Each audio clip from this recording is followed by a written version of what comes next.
Compounding negative shocks and their impacts on human development in Myanmar will start in few minutes. Before the event, I would like to announce some logistic arrangement. We will be providing simultaneous interpretation during the webinar session. And if you would like to change your language, please make sure you mute the original voice on interpretation button and change the language of your choice. We have shared the presentation both in Myanmar and English language to your email inbox, which you used during the registration.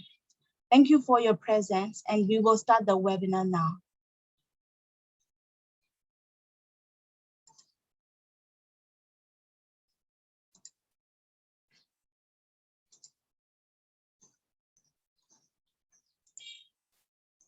Shall I begin, Meta? 1 minute, please. Just okay, sure.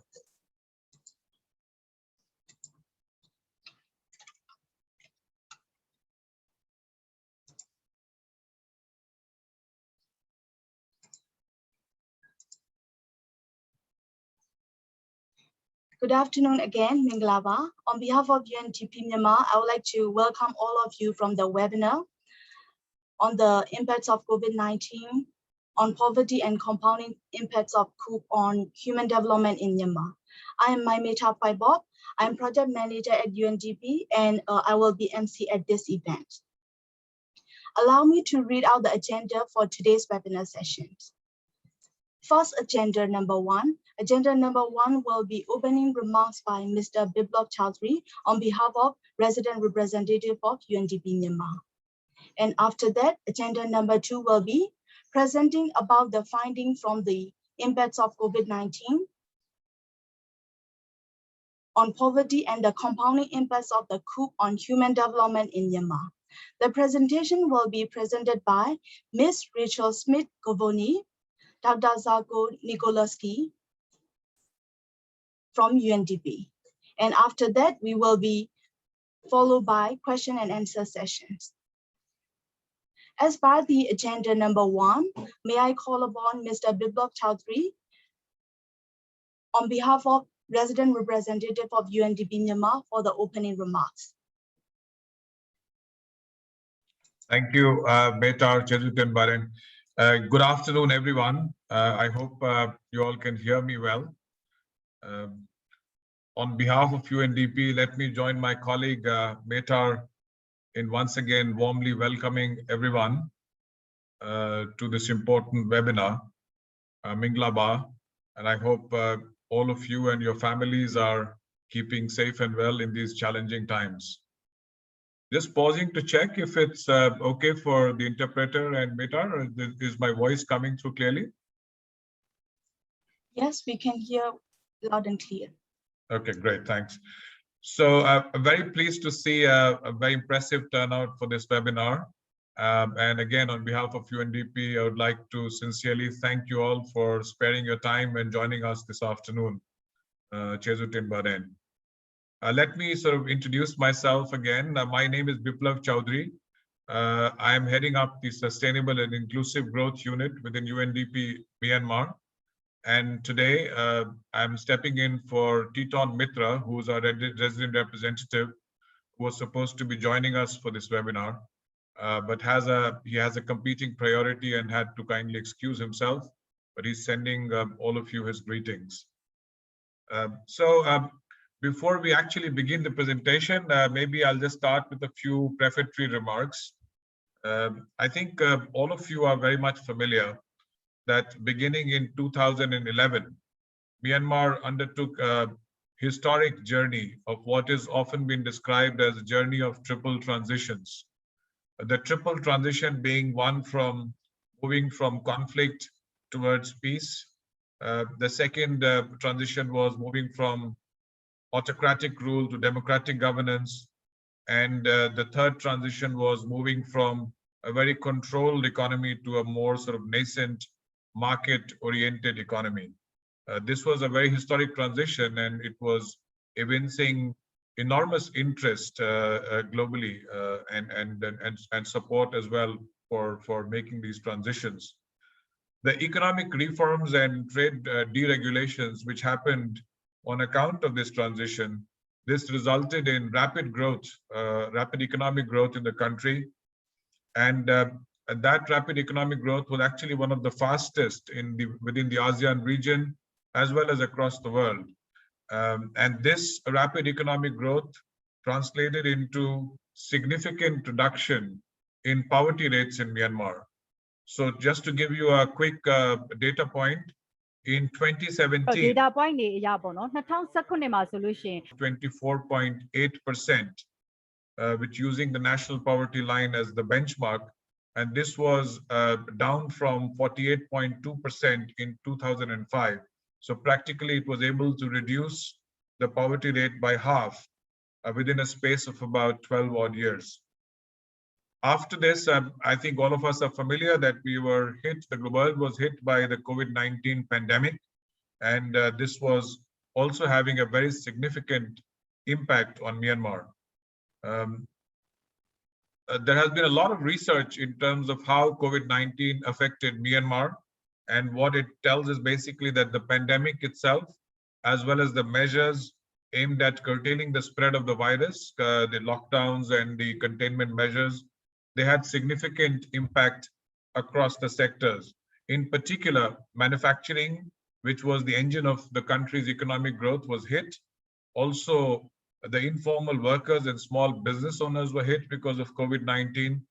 And finally, last but not the least, the agriculture sector, which is a critical sector for rural areas and for a large chunk of the country's poor population, that was also significantly impacted by COVID-19. And then, of course, with the advent of vaccines across the world, there was this hope that we are ready to turn the corner and recovery can gradually begin from the effects of COVID-19. However, I think all of us know that following the events of 1st February, Myanmar's economy took a severe hit and has further regressed in terms of the adverse impact. There have been a number of projections which are trying to estimate the impact or the compounded effects of COVID-19 and the coup on the economy. And I like to quote two such projections. One is by the World Bank, and the second is by the Economist. And these two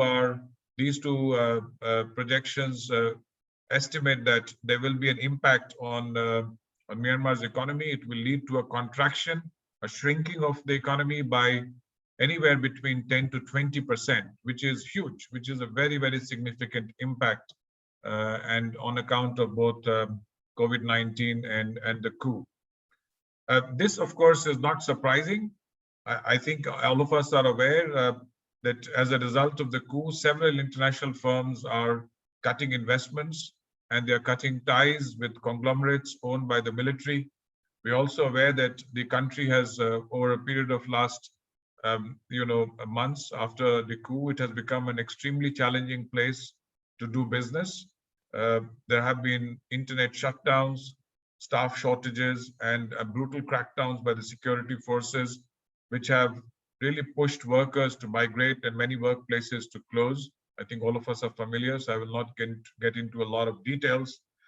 And there have been some recent anecdotal evidences which are talking about, anecdotal as well as systematic evidence, which are talking about a very, very dire situation in the economy. More than 2/3 of the firms which have been surveyed, they said that they are curtailing their activities while income is declining by nearly a half, which is a very significant shock. I think we are also familiar on a day-to-day basis that the long queues at the long queues at the cash machine, and there are frequently challenges of finding cash to do our carry out daily businesses, and also for day-to-day functioning of common people. So clearly, Myanmar is in the midst of a very, very severe and unique double crisis, maybe multiple crises. There are also crises on early signs of food insecurity and so on in some pockets. So we have been hit by a unique double crisis of COVID-19 and the military takeover. So against this background, what UNDP did is to try and explore how this combined shock translates into loss of income and economic activities, and how it impacts upon welfare at a household level, at consumption levels, as well as poverty rates. And what we're doing is using available data and assumptions from the early days of the military takeover. We're exploring first the transmission mechanisms, how the coup and the COVID-19 have been transmitted across sectors and to households. And secondly, the effect of the double shock on household welfare. So we are doing this on the basis of a couple of scenarios, depending on how the currently very fluid and dynamic situation evolves, either for the better or for the worse, depending on the assumptions that we are making and depending on what we're seeing on the ground.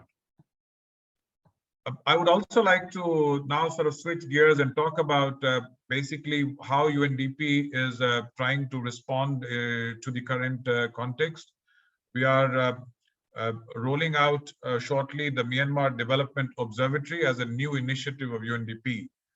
And given the wide-ranging impacts of the double crisis and the fact that conventional data sources and conventional information sources have been disrupted, UNDP is establishing the observatory as a service to the development community, as a service to Myanmar civil society, to provide data, to provide analysis, to provide insights on how the country's trajectory is evolving in this new context.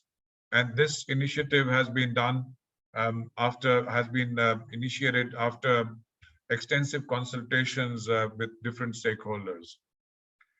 So under the observatory has different pillars, but under the economic pillar, we are going to be undertaking and bringing together regular assessments of the socioeconomic situation on the ground, covering issues such as jobs, businesses impacts, the trend in prices, the impacts on informal sectors, on gendered effects of COVID-19 and the coup, on education, health, and so on. Obviously, this is a huge and ambitious undertaking to provide you with our best sense of how the different sectors are faring or dealing with the widespread impacts. So we are not going to be doing it alone. We are going to be partnering very closely with a number of agencies, CSOs, development partners, and we'll be working in very, very close collaboration on themes that are of common interest. We are expecting and hoping that this evidence, which will be gathered through the observatory and through our surveys, will inform UNDP's own programs, as well as of other agencies, and can potentially facilitate joint programming within the UN country team to respond to the current crisis and to mitigate some of the adverse impacts. We plan to provide open access to the data, which in a nutshell will give a feel of the development pulse of the economy over a period of time in terms of how it's evolving. So let me stop here. And then, of course, I would like to now invite Rachel and Zlatko to take you through the presentation. And after which we will open up for questions and answers. And then, of course, we will close. But I also wish to say that I think, as Mehtar has highlighted, for those of you who are expecting or experiencing some internet disruptions, the recording of this webinar will be available and will be shared with you. So no worries in case you get cut out or you miss any part of the webinar. This entire recording will be available to you for any future reference or use. So once again, thank you very much for joining, and very pleased to see everyone here. And I'm looking forward to a very good presentation, followed by hopefully some rich discussions and listening to you in terms of what your reactions are to this particular study and any question that you may have around it. So I'll stop here and pass it to the presenters to begin the presentation. Thank you very much once again for joining this important webinar today. Over. Thank you very much, Biplov.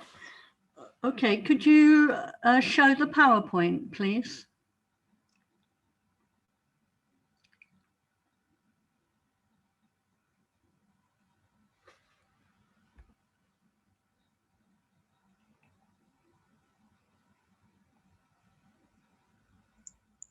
Ivy, could you please share the presentation? While we are waiting for the presentation, I also would like to announce that there will be Q&A session. And if you have any question, kindly request to write in the Q&A box. You can also write a question both Myanmar language and English language. And also you can also name the panel number for the related question as well. Thank you.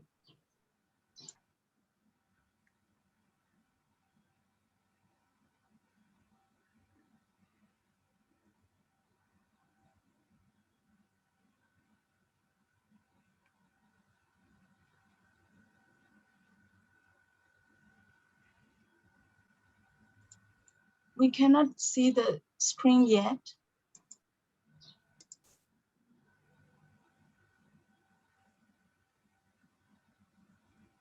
Sarah, can you present? Can you share your screen, the presentation through your screen?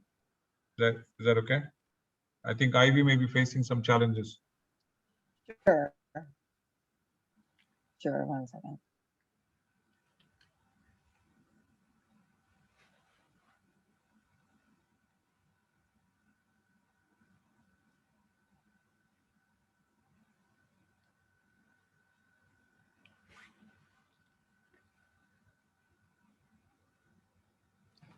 Okay, could you make it into a slideshow, please? Great, thanks a lot. Okay, so good morning, everyone, and hello from Rome. So it's my pleasure to talk to you today with other members of the UNDP team about the analysis undertaken to evaluate the impact of COVID and then the coup on the poverty rate in Myanmar. Next slide, please.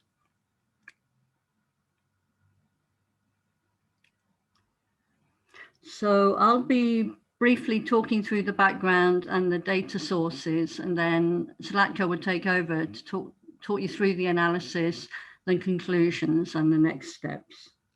Next slide, please. Okay, so all of you know that prior to COVID, Myanmar had been making pretty decent progress on several levels, including a significant drop in the poverty rate. However, there was still a lot of fragility, and in 2017, there was a third of the population that was living close to the poverty line. So it wouldn't take much of a shock to push them below the line. So when COVID began to hit Myanmar, economically more than health-wise at that time, UNDP decided to do a survey with the Central Statistical Organization to measure how vulnerable households were coping with the COVID shock. Next slide, please. So let me talk to you now about this survey that we did with the Central Statistical Organization. So in 2016-17, the World Bank and UNDP worked with the Central Statistical Organization to do the Myanmar Living Conditions Survey. It's a large survey of almost 14,000 households, and it became the new official source of poverty data in Myanmar. So to look at the COVID shock, we went back to 2,000 of these households and did a 20-minute telephone interview with them, capturing their economic situation as of March to September 2020. The results of the Household Vulnerability Survey are on the CSO and the UNDP websites, and it was cleared by the government in record time, as they were very eager to share the results. And everything was ready to launch on February the 3rd, but you all know the story from that point onwards. But having this fresh data and building on the very strong foundations of the Myanmar Living Conditions Survey enables Zlatko to run models to estimate the impact of COVID on the poverty rates, and then develop this further to look at the potential impact of the coup. Next slide, please. So over to you, Zlatko. Thank you, Rachel. Thanks, everyone. Good morning from London. Thank you for having me. It's a deep joy to be here and to guide you through this analysis on the impact of COVID-19 and the coup d'etat on household welfare that we did back in April. So in the next 30 or 35 minutes or so, I'll do my best to actually guide you through everything that we did and to show you what the conclusions from this work were. Next slide, please. So just to, before we start on the impact of an economic crisis such as COVID-19 on poverty in Myanmar, to say that methodologically there are two ways of estimating an impact of covariate shocks, such as, for example, economic crisis and poverty. One is a top-down approach, which usually relies on the standard sort of macroeconomic modeling tools, such as the CGE, Computable General Equilibrium Modeling. And the second one is a bottom-up approach, which relies essentially on household or individual survey data. And as was mentioned by Rachel before, given the richness and the sound foundation of the household survey available in Myanmar, such as, for example, MLCS 2017, and the additional data which was collected during the pandemic, the Household Vulnerability Survey in 2020, allowed us to follow the standard bottom-up approach in estimating the effect of this covariate shock, such as, for example, COVID-19 on poverty in Myanmar. Essentially, in this kind of an analysis, assumptions need to be made, and the following evidence guided our assessment and guided our assumptions in estimating the effect of the COVID-19 shock on poverty. First, obviously, the income coming from wages was affected, and some sectors were more affected than others. As it was mentioned by Biplov in the opening remarks, certain sectors, such as, for example, manufacturing, were exposed much more to the effect of COVID-19 and associated measures aiming at curtailing the spread of the virus, such as, for example, social distancing, lockdown, and so on and so forth. In the appendix of the report, as you can see, we actually have listed all of the sectors which were likely to be vulnerable as a result of the COVID-19 related measures. In fact, as a result of the COVID-19 related measures aiming at curtailing the spread of the virus, we assume that the wages of workers working in these sectors were going to be affected by about 50%, so for half of the year. In addition to manufacturing, certain sectors, such as, for example, wholesale and retail trade, were also particularly affected, as we know from the evidence gathered last year. Other sectors, such as, for example, construction, accommodation, and so on, were also particularly affected, and wages that laborers earn in these sectors suffered as a result of the shock. In the HVS, in the Household Vulnerability Survey in 2020, the results of the survey rather show that the containment measures have been particularly harmful to the small-scale and family-owned businesses, which further increased the vulnerability of the households that own them. And for this particular sector as well, we assumed a shock of about 50% or 50% reduction in the income generated through this particular activity. As we know, a lot of households in Myanmar rely on remittances. And in fact, from MLCS 2017, we know that about 10% of the household budget, remittances contribute to about 10% of the household budgets. And as a result of the lockdowns, both domestic and international, remittances decreased. And in this particular instance, we assume that remittances dropped by about 20%. And we were guided by this, by the international evidence which was gathered from the field. Finally, HVS in 2020 also suggested that 83.3% of households reported a drop in income. And as we actually aggregate all of these losses of income, as I said, losses due to drops in wages, losses due to drops in income generated from small businesses, remittances, and so on, the average loss in income as a result of COVID-19 was about 40%. Next slide, please. However, as we know from the literature, loss of income doesn't immediately translate into loss of consumption and subsequently in rise in poverty. The process, as we also know from the literature on shocks and coping mechanisms, depending on capacity of households to quote unquote smooth the effect of the shock. And as I mentioned before, this is done by relying on the so-called coping mechanisms. There are various coping mechanisms that households could use. They could rely on savings, for example, help from government, help from family and friends, which is particularly common coping mechanism in low and middle income countries, as well as formal and informal borrowing. Unlike most of the upper middle and high income countries where the state significantly stepped in to protect the vulnerable as a result of the COVID-19 measures, the effect of COVID-19 in Myanmar exposed the underdeveloped nature of the social protection system. Even before COVID-19 hit, Myanmar was spending just 2% or so on social protection, and the system overall was underdeveloped.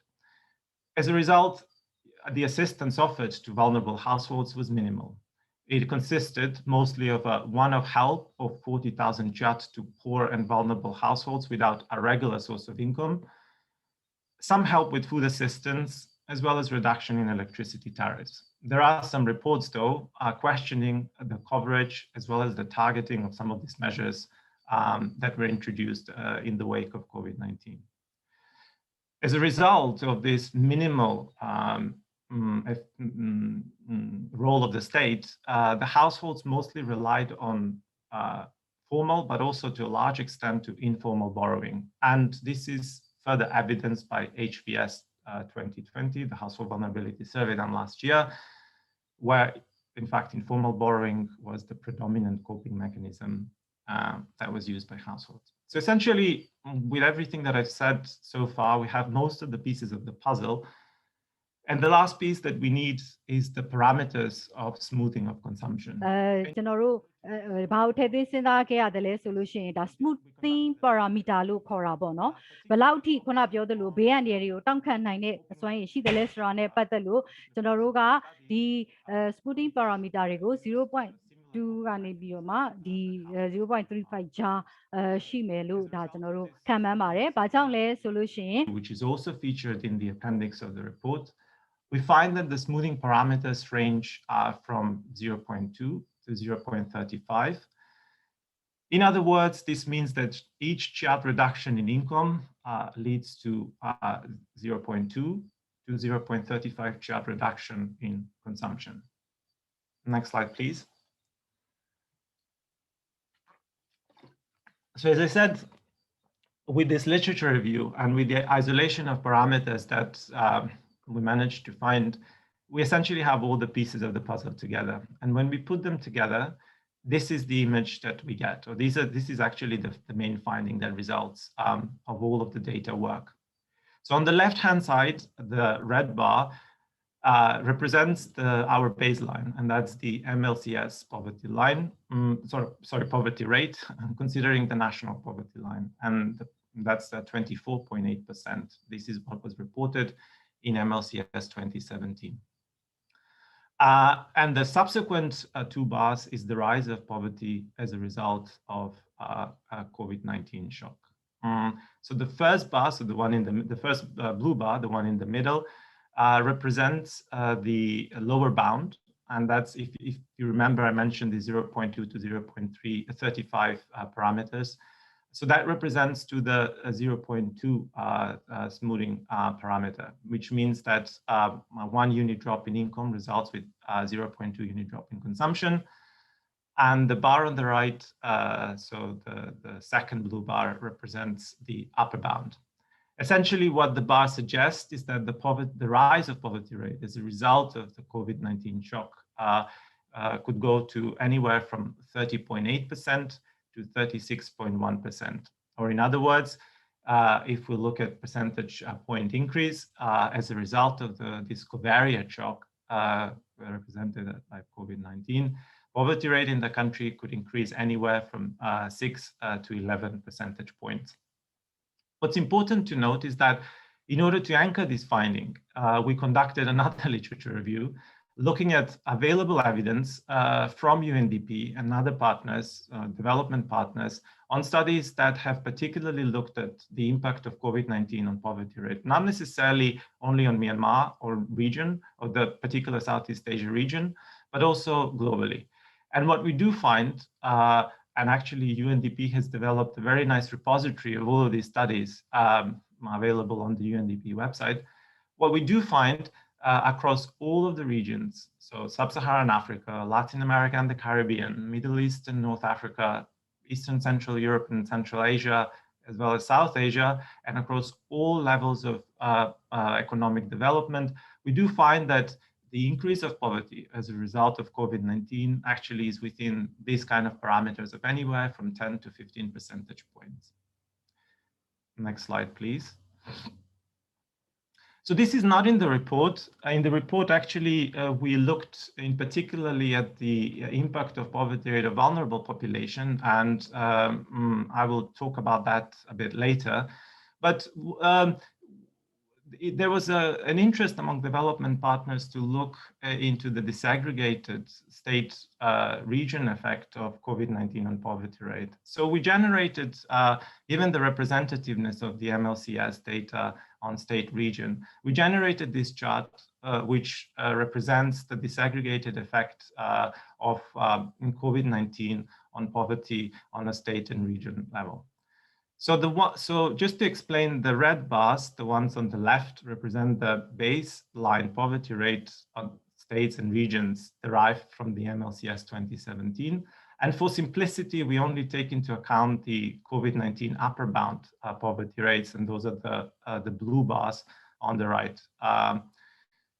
There are two messages that stem from this chart. So the first one is that the poorest states, which were poorest back in 2017, remain still the poorest. So Chin poverty rate increases from 58% to 64%, and Rakhine 42 to 54%. However, the second finding is that in states or regions which are particularly urban, and where most of these small-scale businesses are located, such as, for example, Yangon and Mandalay, we really see a significant spike in poverty rate. In fact, in states, regions such as Yangon and Mandalay, there is a doubling of poverty as a result of the impact of COVID-19. Next slide, please. So that's just to reiterate the point, this chart looks at the difference, percentage point difference in rise in poverty. And what we do see is that, just as I said before, states such as Yangon and Mandalay, which are particularly urban, and where most of those non-farm small businesses are located, we really see a significant increase in poverty rate. Conversely, if you look at the bottom of the table, in the poorest states such as Chin, Shan, poverty rate increases only in single digit numbers. Next slide, please. So next, I'd just like to guide you through the second part of the analysis, where we looked at the impact of the military takeover on poverty. As it was mentioned by Biplov in the opening remarks, by the end of 2020, there was an exuberance with the advent of the new vaccines that the world will be turning a corner. Countries started vaccinating their populations en masse, countries such as the United Kingdom and Israel, and everybody thought that this will also follow suit in Myanmar, and things will start to improve. But as we know, on February the 1st, the country was struck by an unfortunate coup d'etat, the effects of which are still being felt by everybody.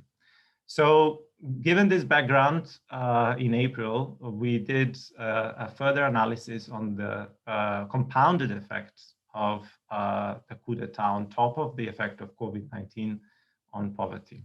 Next slide, please.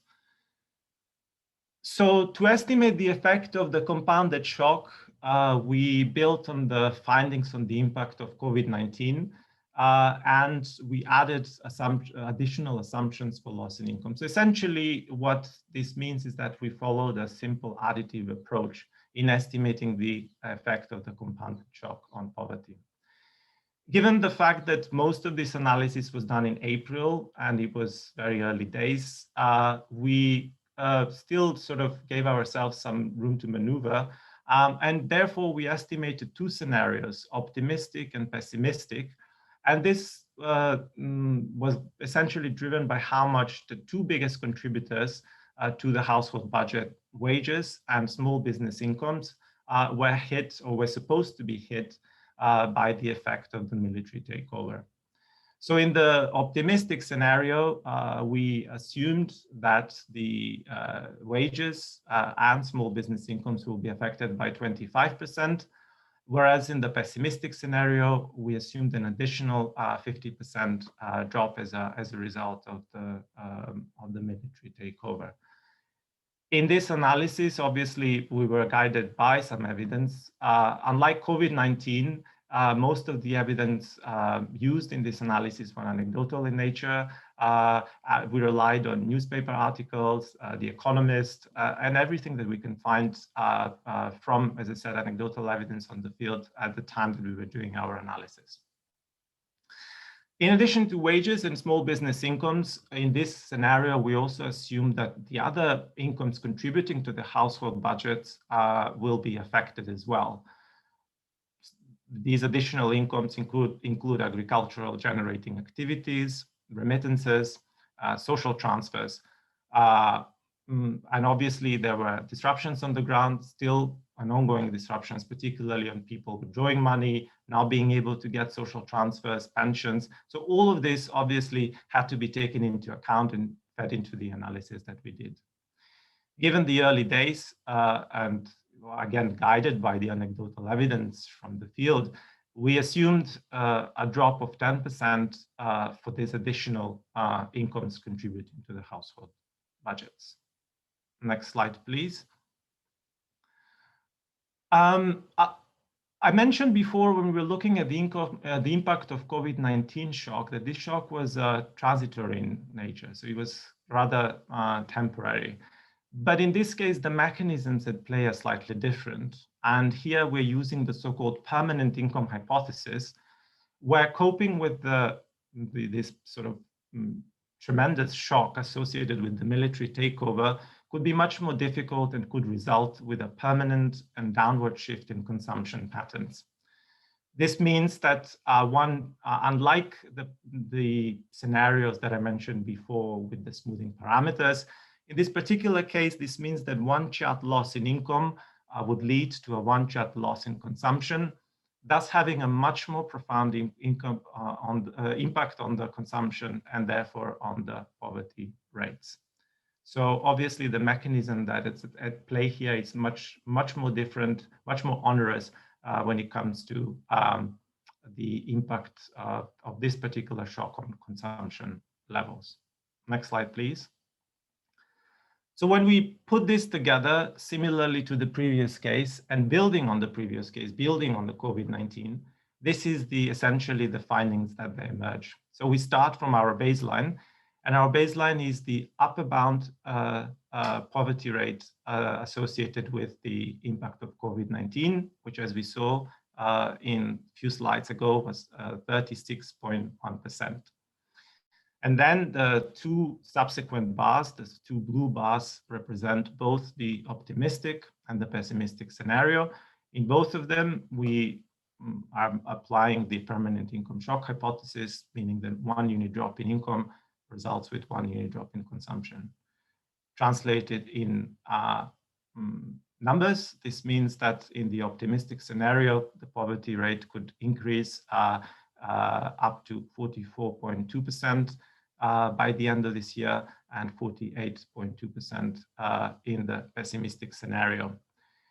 If we compare this pessimistic scenario with the baseline poverty rate, so the one that we used initially, if you remember from just a few slides ago, the one stemming from the MLCS 2017, what we do find is indeed a an almost doubling of the poverty rate as a result of this compounded effect of COVID-19 and coup d'etat. Moreover, this 48.2% is quite close and reminiscent of the poverty rates not registered since 2005, which was mentioned by the opening remarks by Biplov. Next slide, please. So again, given the interest on the disaggregated impact of the combined shock on poverty by state region, we did a bit more digging through the data, and here we present those findings. So we compare, so again, for simplicity, we only use the pessimistic scenario, and that's the blue bars on the right-hand side, whereas the red bars on the left-hand side represent the state region poverty rates stemming from MLCS 2017. Similarly to COVID-19, what we do see is that, again, states which were poorest in 2017 are going to remain poorest as a result of this unfortunate double shock. More specifically, in Chin, up to 3/4 of the population will be living below the national poverty line, and similarly in Rakhine, about 2/3 of the population will be living below the national poverty line. The second important finding is that, again, states regions which were most of the small, which are particularly urban, and where most of the small businesses and wage laborers are located, such as, for example, Yangon and Mandalay, see quite a significant impact of the effect of this double shock on poverty line, on poverty rate. We can see that in Yangon, the poverty rate actually goes up to 48% as a result of the combined shock. Similarly, in Mandalay, more than tripling of the poverty rate to 40%. Next slide, please. So again, this slide is taking into account the poverty increase percentage points as a result of both COVID-19 and Coup, and reinforces what I just mentioned before. So on the top of the chart, so the blue part of the bars represent the increase in poverty in percentage points as a result of COVID-19, and the red bars as a result of the Coup.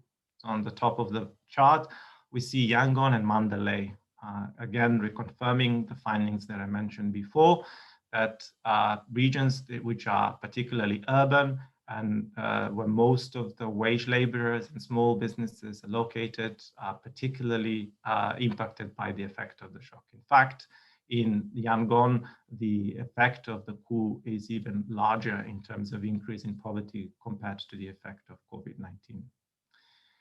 At the bottom of the table, conversely, the poorest states, in the poorest states, there is obviously an increase in poverty as a result of the double shock. But again, as I mentioned before, the poverty rate increases in single-digit numbers, such as, for example, in Shan, where, as we saw before, as a result of COVID-19, poverty increases by 6 percentage points, and as a result of the Coup by another 10 percentage points. Next slide, please.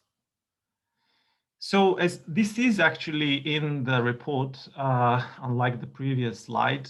So in the report, we also wanted to take a look at the impact of this combined shock on poverty rates, particularly of the vulnerable population. Again, we were looking this through the lens of the Agenda 2030 and leaving no one behind. So we were guided by what or who the vulnerable populations are from the literature and how they will be affected by this compounded shock. So from the literature, we know that children, women-headed households, rural population are particularly vulnerable to impact of shocks, both covariate and idiosyncratic.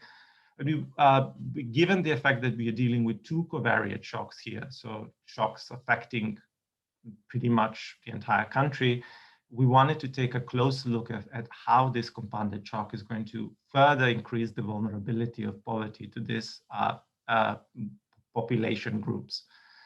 In order to do that, we did a simple cross-tabulation for some exercises, or a very simple logic modeling exercise on correlates of poverty, where we looked at the household head characteristics as a set of independent variables and regress that against the newly derived poverty rate.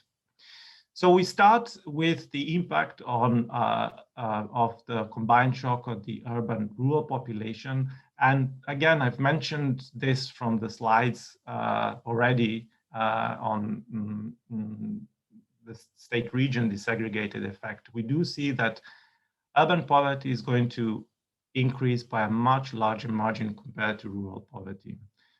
In fact, as in the pessimistic scenario, we see a more than threefold increase in urban poverty prior to MLCS 2017. As we mentioned, this is due to two factors. One is most of the small non-agricultural businesses are located in urban areas, and most of these people were living just above the poverty line. So any shock, any type of shock, particularly a reinforcing covariate shock, such as we see these combined shocks here, could easily push these households below the poverty line, and that's actually happening. Child poverty is notoriously higher than overall poverty rate in most lower and lower middle income countries, and this was actually the case in Myanmar as well. Even prior to COVID-19, based on the MLCS 2017 data, about a third of children in Myanmar were living in poverty.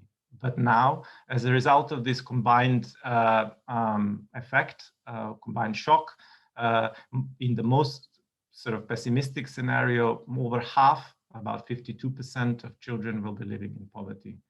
This also further establishes the intergenerational transmission of poverty as a constant phenomenon in Myanmar, and risks of locking a whole generation of youngsters into the so-called perpetual poverty trap. From the logic modeling, we also found a very interesting finding that female-headed households, which, as I mentioned before from the literature, we know are particularly vulnerable to compounded shocks, are likely to also be pushed into poverty, mostly as a result of, as I said, reduction in remittances, reduction in social transfers, inevitably, as I said, pushing this type of households below the poverty line. Next slide, please. So the conclusions, next slide, please. So to conclude, there are a few sort of main findings that stem from this analysis. So first and foremost, the double whammy, or the double shock of COVID-19 plus the coup d'etat is likely to have a huge effect on poverty levels, with nearly half of the population living below the national poverty line in the most pessimistic scenario by the end of the year.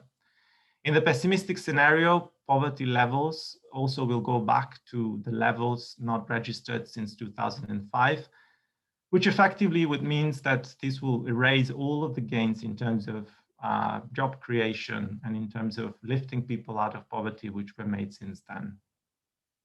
As I mentioned from the slide before, child poverty is likely to increase with over half of children in the country living below the national poverty line. As I mentioned from the previous slide, this will further exacerbate the intergenerational transmission of poverty, and obviously will have an additional impact on the human capital building of the next generation. Again, to reiterate the point of potentially locking a whole generation of youngsters in a perpetual poverty trap. Without any remedial actions, Myanmar could be seeing a slide in human development that may not be reversible within the 2030 Sustainable Development Goals timeframe.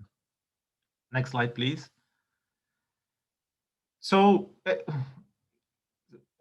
yeah, okay, next step. So this was an analysis that was done, as I said, throughout April. And most of the assumptions, particularly on the impact of Coup, were anecdotal in nature or gathered through whatever available evidence was. So in order to further refine this analysis, what we will be doing in the next few months is we will be launching a few surveys in order to further refine the assumptions that we are making, and then ascertain some others, and then obviously updating some of the results that were just presented. Next slide, please. So we start with a vulnerability survey, which is currently in piloting stage. And this is going to be very similar to the household vulnerability survey in 2020. And as I said, there are a few objectives aimed for this survey. First is to ascertain the impact of the Coup on incomes. So all of these assumptions which I mentioned about 25% or 50% reduction in the optimistic and pessimistic scenario will be further ascertained with this survey. In addition, the survey will further ascertain to what extent the households rely on coping mechanisms, particularly the ones associated with a permanent shift in consumption patterns, such as, for example, reduction in non-essential consumption, sale of assets, reduction of food consumption as well. And obviously, we will be feeding into further refining and updating the results of the existing study. Secondly, with UN Women, UNDP is planning to launch a survey to look at the gendered impact of the Coup.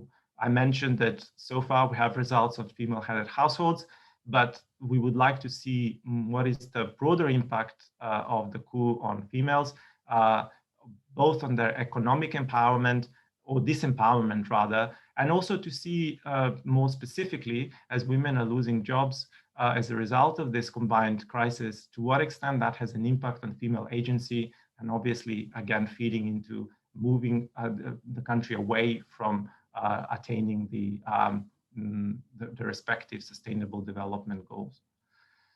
We'll be also launching survey of entrepreneurs, which again is going to be building on previous efforts that UNDP has done in order to see the effect of this combined shock on small businesses in particular, and what are the impediments of their work as things unfold. More broadly, as it was mentioned by Biplov in his opening remarks, UNDP is planning to develop an observatory. So this is going to be an umbrella of data sets where also a repository of data sets where all of this data related to the impact of the Coup could be easily found by whoever is interested. As it was mentioned by him in the beginning, we will start first by doing or collecting economic data, as we are doing in the moment, but also this will be coupled with additional data on governance and other indicators. There are some other analytical pieces that we are planning to do, some of which will focus on the probability of attaining the Sustainable Development Goals, particularly those related to human capital, SDG 3 and SDG 4, health and education, and how the current scenario of rising poverty and reduction of, and also increase in supply shocks, such as, for example, reduction in availability of healthcare staff or educators, would have an impact on, as I said, attaining the respective Sustainable Development Goals 3 and 4. So next slide, please. Yeah, so that's that. Thank you very much. As it was mentioned before, you have the slides of the presentation in your inboxes, but if you want the report, it's available in this link, and that's that. Thank you very much.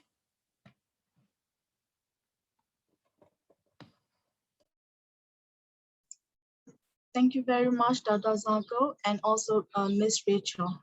So now this is a Q&A session. We will start collecting some of the questions. We can see some of the questions already, and now panelists will start responding. Yeah, responding the question. So the first question is, what data set from which sources will be made available via Myanmar Observatory? I think it will go to Ms. Rachel. Rachel, will you respond to this question? Okay, actually, I think it's better if Biplov answers this. Thanks.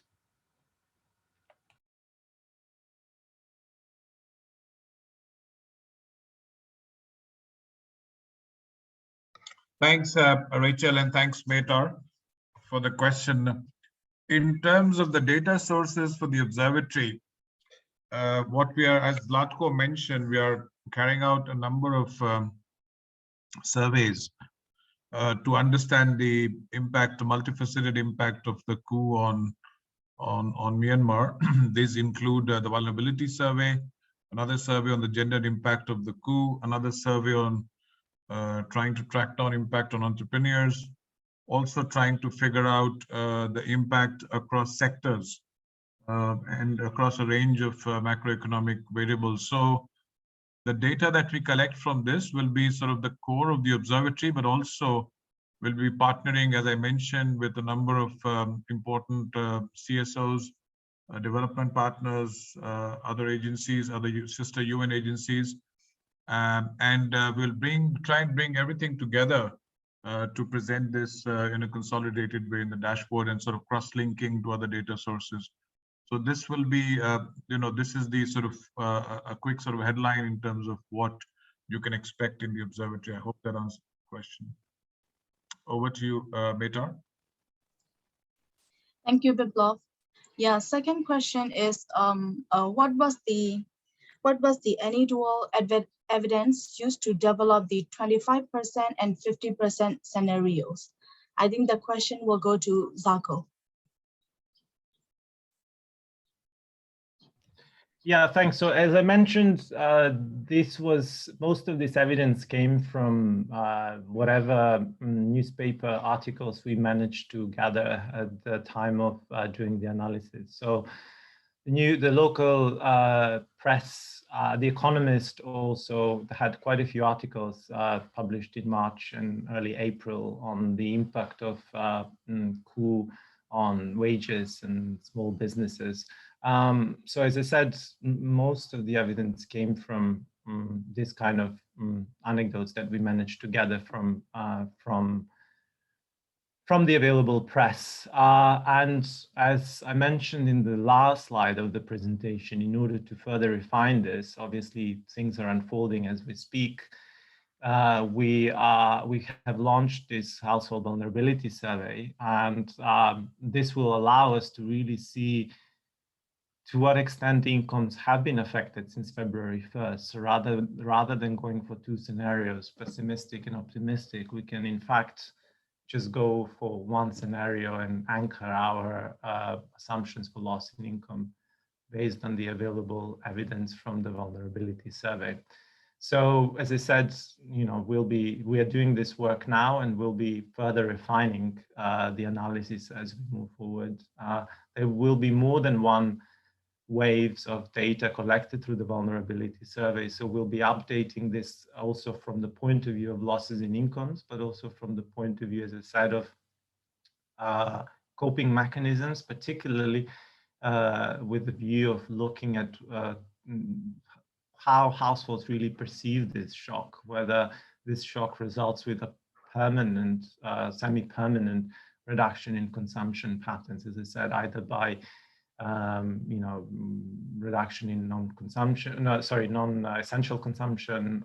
သွားနိုင်တဲ့အခြေအနေတွေပေါ်မှာအခြေခံပြီးတော့ဒီစားသုံးမှုတွေဟာလျော့နည်းဖို့ဆုံးရှုံးမှု coping with the ongoing shock and so on and so forth. I hope that answers your question. Thank you, Zlatko. Another question is, how many percentage of poor people in Chin and Rakhine State are predicted to fall to extreme poverty? Some of the lower percentage of increase in poverty might be explained by that there are already many people living in poverty in those state regions. That's a good question. Yeah, that's a good question. I mean, for this particular analysis, we only looked at people being pushed below the national poverty line. So if we look at extreme poverty, then we have to look at this number of share of population living below, I think it's $1.9 a day. For that, we have to do obviously an additional analysis. That was just not the scope for this particular work, but we can definitely try to do it as we move forward. If there is interest in this, we'll try to see to what extent the extreme poverty, which is measured by this widely accepted definition by the World Bank, will be also affected as a result of the double shock.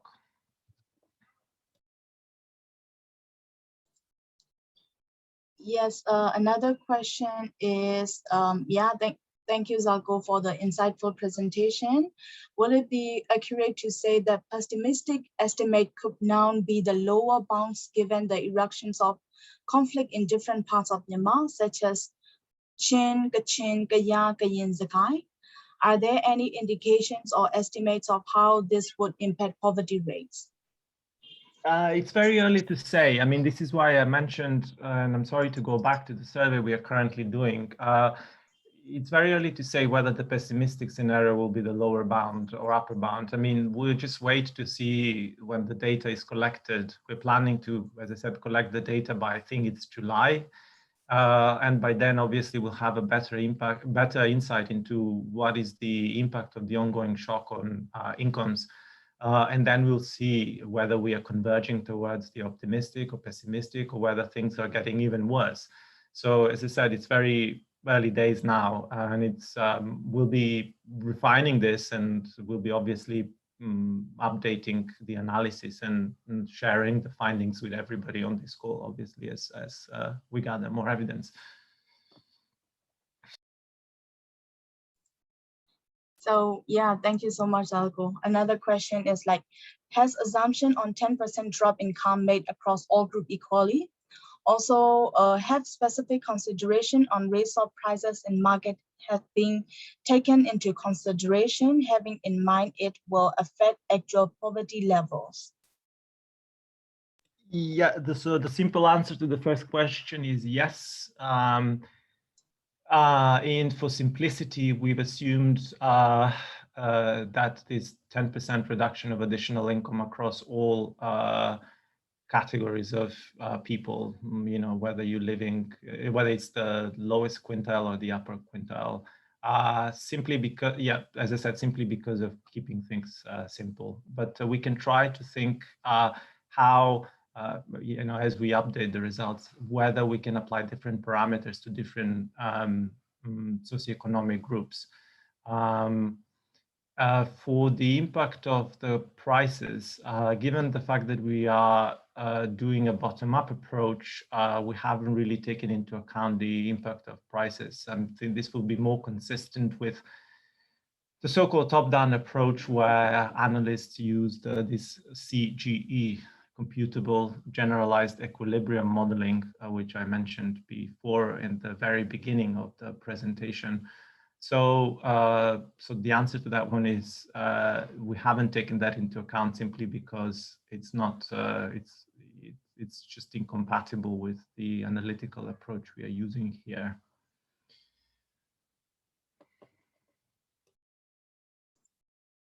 Okay, so next question is, running the model under Coup, if disturbance of external trade as well as financial sector could add more poverty rate, any opinion on this assumptions?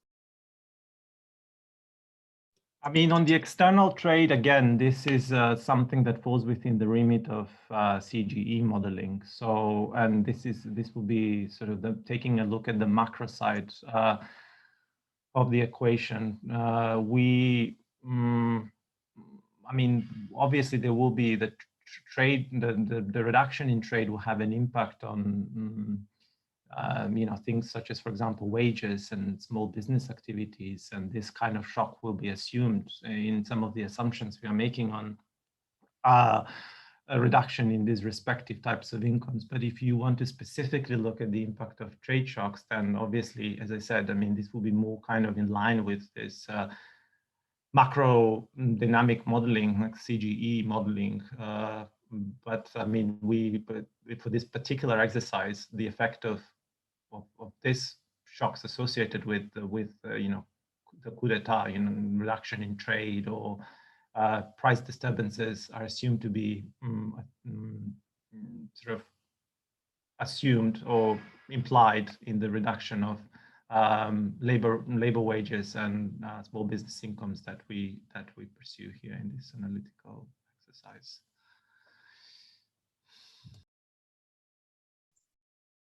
Yes, next question is about the food poverty.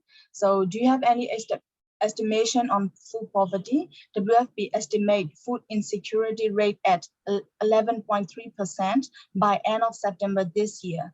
So they want to ensure the consistency. Okay, I can. Yeah, Rachel, go ahead. Okay. So in the household vulnerability survey, we include a question about whether your household had eaten less than usual.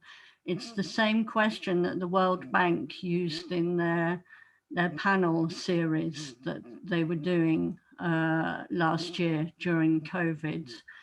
And we've also included the same question on the vulnerability survey that we're piloting now. So it's not food security in the very strict sense of the word, it's just one question. But using those various data sources, we do have a good picture now about food security. Thanks.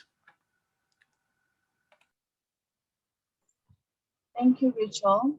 So the next question is, are there any estimates on multidimensional poverty and the COVID-19 Coup's impact on multidimensional poverty?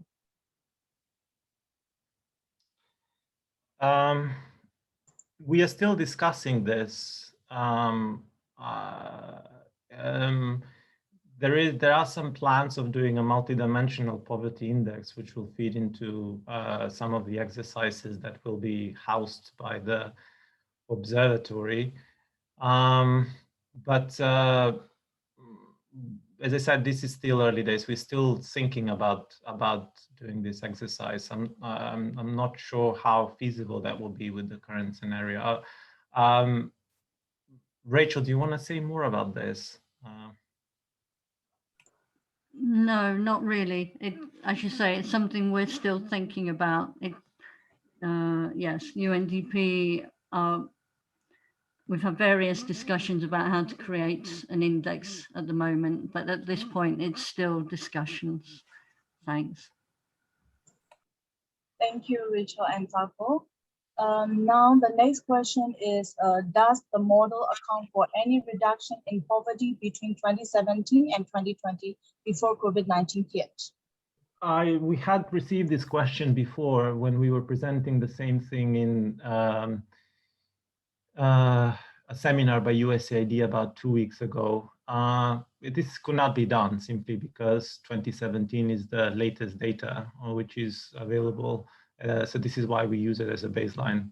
So that, we can't take into account any further reduction in poverty between 2017 and 2020. And besides, even that it's only 3 years, I'm not sure how big that reduction in poverty would really be. We're talking about a few percentage points in any case. So I think using this 2017 baseline, it's actually works well for this particular exercise, we think.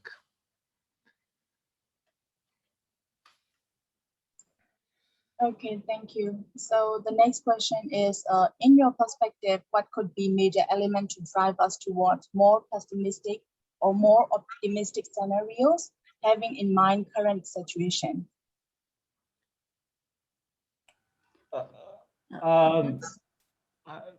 Rachel, do you want to take this? Well, just very briefly, yes. I mean, obviously, we didn't know if how realistic the assumptions were, despite having done a great deal of research of what's going on around the world. And as Zlatko said, the current vulnerability survey is exactly trying to measure our assumptions sort of on the right lines.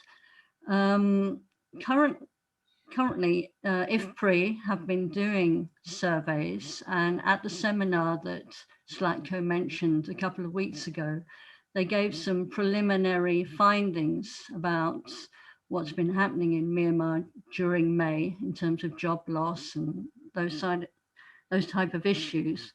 And the picture did look pretty dire. So I don't think our assumptions were too far off. And I think IFPRI are presenting their results at the end of this week. And of course, we'll be fascinated to see the picture that's coming out, because that will feed into our knowledge about these assumptions. Thanks. So one more question is about the marginal propensity to consume was assumed so differently in the two shocks. In the case of COVID-19, it was the range of 0.2 to 0.35, whereas in case of Coup, is it assumed as 1? I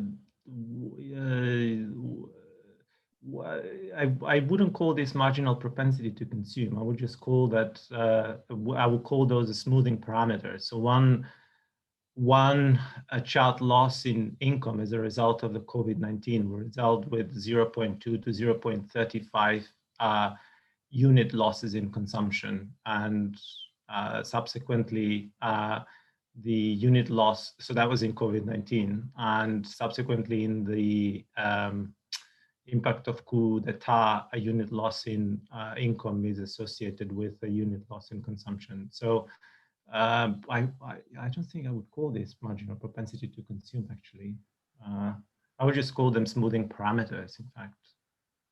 So just to add to that, we've seen that people have lost income during COVID, and they've had to employ various coping mechanisms to be able to consume. We now think, our assumption is that at this point in the coup, that people are running out of money, they're running out of savings, they don't have friends and relatives that they can borrow money from because everyone's in the same situation.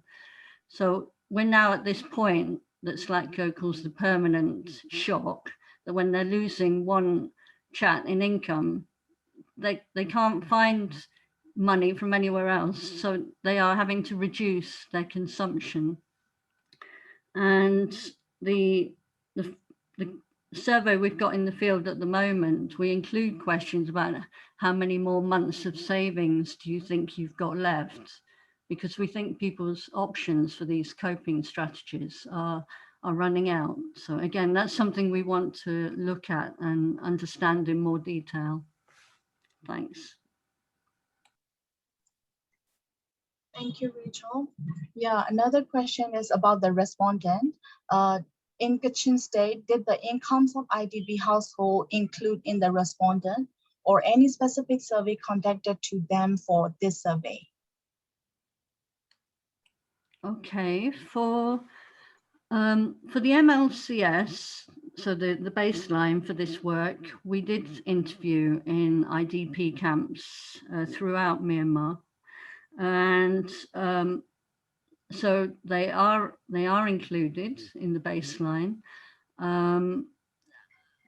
We did not do any specific oversample or targeting of IDPs in the household vulnerability survey or in the survey that we're doing now. So they're included so they can randomly turn up in the sample selection, but we haven't oversampled for that group.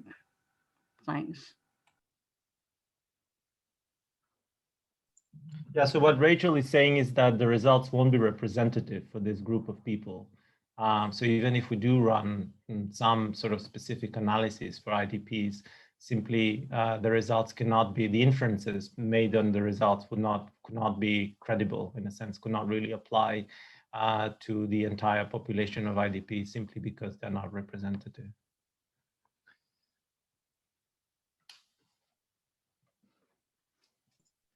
Thank you, Zalko.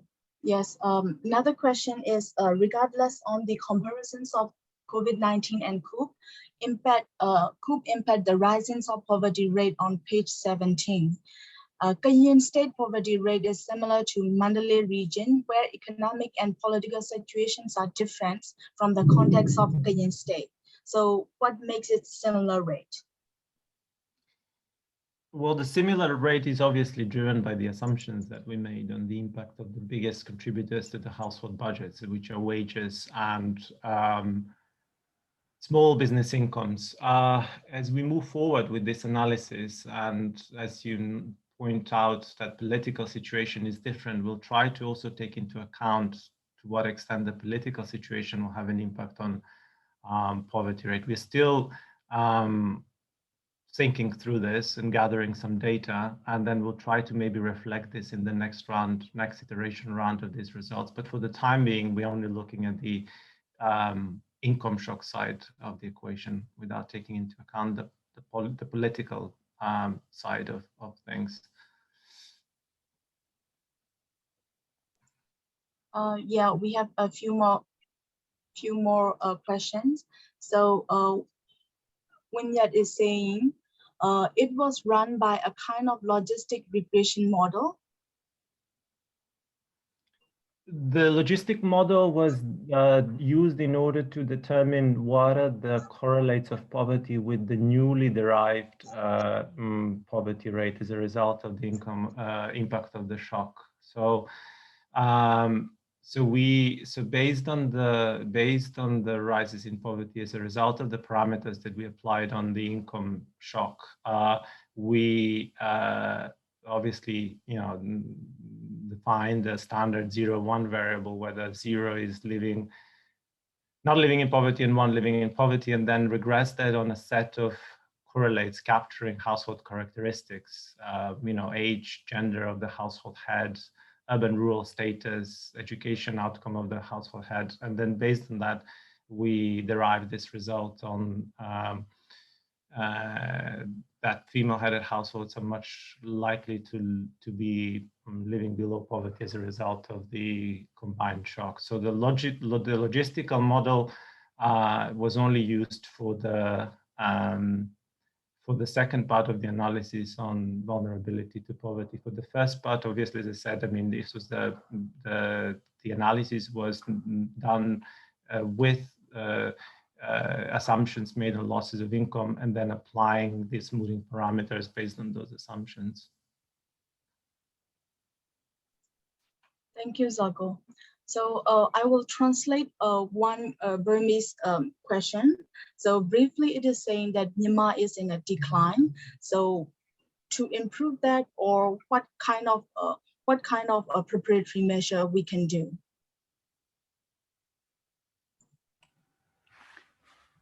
Biplov, I think that one's for you.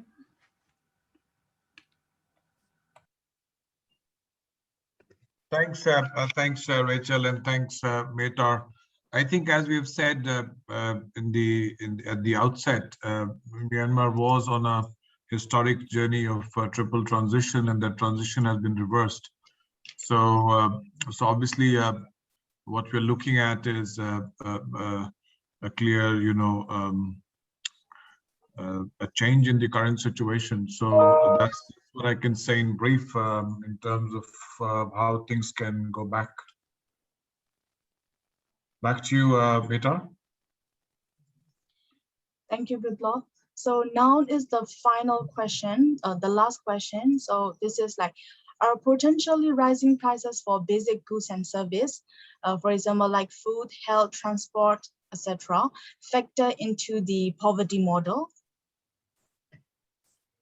I think there was a similar question before, and we didn't take into account the rises in poverty because of the approach that we're looking at, methodological approach we're taking for this exercise. So if one was to use this macro approach of CGE modeling, then obviously rises in prices will be part of that model. Given the fact that we are looking at this bottom-up approach on losses of incomes, we didn't take into account the impact of price rises. But ultimately, I think the price rises are assumed that some of these smoothing effects smoothing parameter of the effect that we've taken from the literature.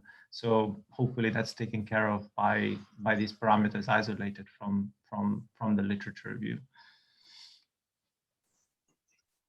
Thank you, Zarko. Yes, now, yeah, thank you for responding all the questions. Thanks to Dada Zarko, Ms. Rachels, and Mr. Biplov as well. So now is the end of the webinar sessions. On behalf of UNDP Myanmar, I would like to thank all of you for joining with us and for the fruitful discussion as well. So with this, I would like to request Mr. Biplov Chowdhury for the final remarks.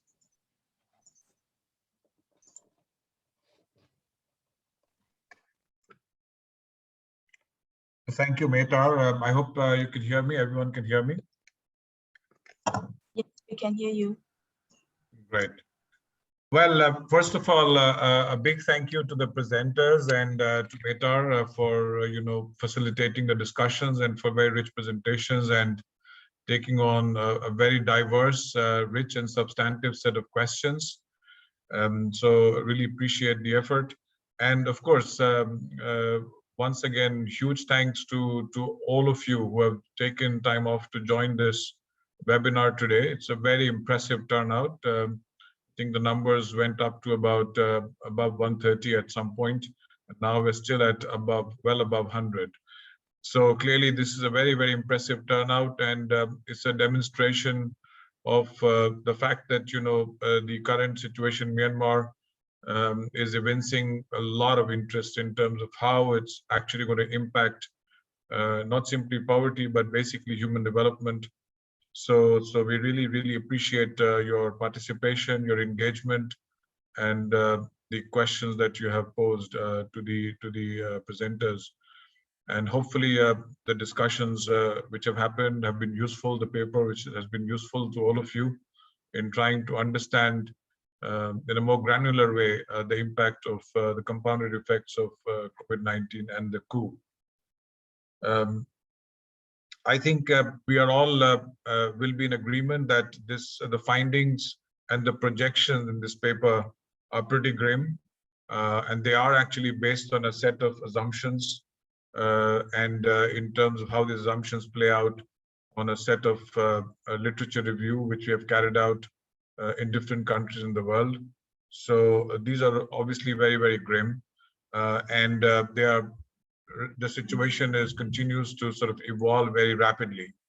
So as such, UNDP is fully committed to continuing to very closely and regularly monitor the situation and in a sense reiterate, validate the assumptions which have been made in the paper. I think as Latko and Rachel have mentioned, there will be follow-on surveys which are planned. We've talked about this in the presentation, and some are actually very close to being finalized and being rolled out. And hopefully with the help of the finding of the survey, we'll continue to update the assumptions and the projections in the paper and continue to relay this back to you as the audience for your for your understanding and for informing the world at large in terms of how these two shocks are playing out in Myanmar. Finally, just sort of stepping back a little bit, I would like to underline that this poverty paper and the number of initiatives which are both underway and in the pipeline are nothing new as far as UNDP is concerned. UNDP does have a very clear mandate to support the UN system and to support the development partners, the civil society, and all the key stakeholders on the sustainable development goals, how the countries which are committed to the SDGs are making progress or are regressing, and to provide you with all the data and analytical support to give you a very good gauge of how the countries are faring. So that is a very clear mandate of UNDP, and this initiative is actually a result of that mandate. And as such, we will continue to undertake comprehensively regular monitoring on the socioeconomic side and keep coming back to you with the presentation results to all of you. So we really hope that this initiative and the paper and this webinar was useful to you, give you a sense of how these effects are playing out. Obviously, they're raising very, very troubling questions for which we don't have very clear answers. The situation definitely needs to be addressed and remedied before it becomes worse. I think Zlatko mentioned that, you know, some of the reversals are so stark that it'll be very hard to address them in this SDG timeframe within by 2030. So with that, I will pause and close, and as I said, you know, we'll keep coming back to you with all our results of our surveys and the findings and the analysis regularly. So with this, I'll close. Once again, a big thank you to everyone for joining this webinar.